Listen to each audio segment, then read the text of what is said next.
Charles Schulz was what is almost unheard of today, absolutely handmade craftsman, artisan of every single pen line that was ever in that comic strip. I felt very strongly that the way his life had always been told was as a very simple, humble, very American story. But I had to believe that there was more complexity and more in the life, because after all, here was the creator of one of the more complex cartoons about human beings and about human emotions. Cartooning was probably the most important thing he had in his life altogether. I think what he gave to the strip was everything, and I think what the strip was to him was everything, and it was who he was. It was his yin and yang. It was his entire life, really, there in pictographs.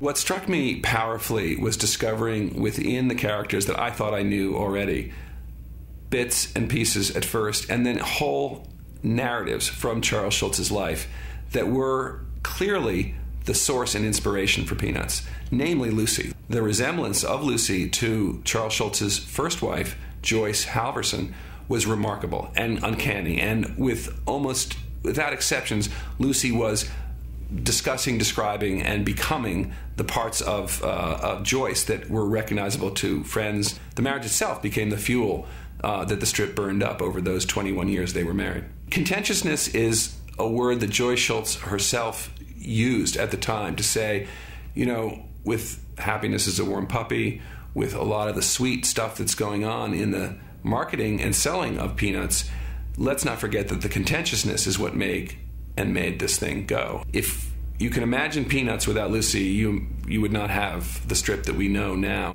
Schulz was so dedicated to the comics and had his head down at the drawing table, at a drawing table that would be the equivalent, metaphorically, of the piano on which are painted keys that are evoking Beethoven and whole symphonies. Yes, from Charles Schulz's modest pen came whole symphonies, came whole worlds. He took weekends off, but every single day of the work week, his head down at the drawing board. It's logical that a Lucy-ish wife would be calling to him saying, pay attention, come, look, see, love me, love the world, don't just get lost in your art. I was a Linus fan.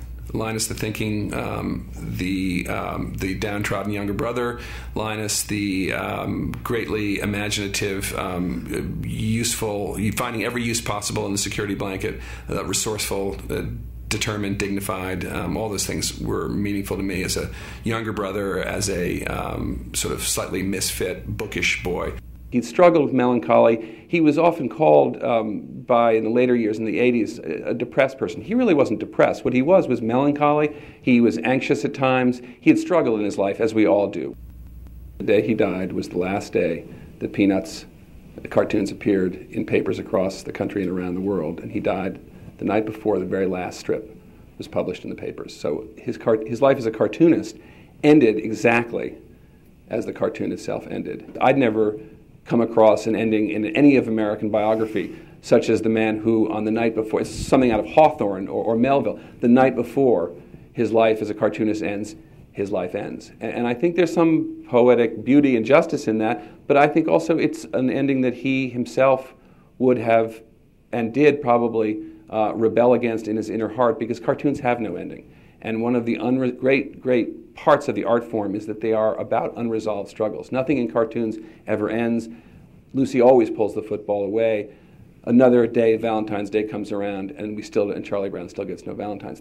I think Peanuts is so universal and has in it so many themes and variations that it will last. There is no question that the emotions that are at the core of Peanuts, the humility, loneliness, never being recognized, the unrequited love that's really at the heart of so many of the relationships in Peanuts, is something that will go on. And the simplicity and beauty and minimalism with which Schulz drew and evoked those lives and themes are going to be around forever.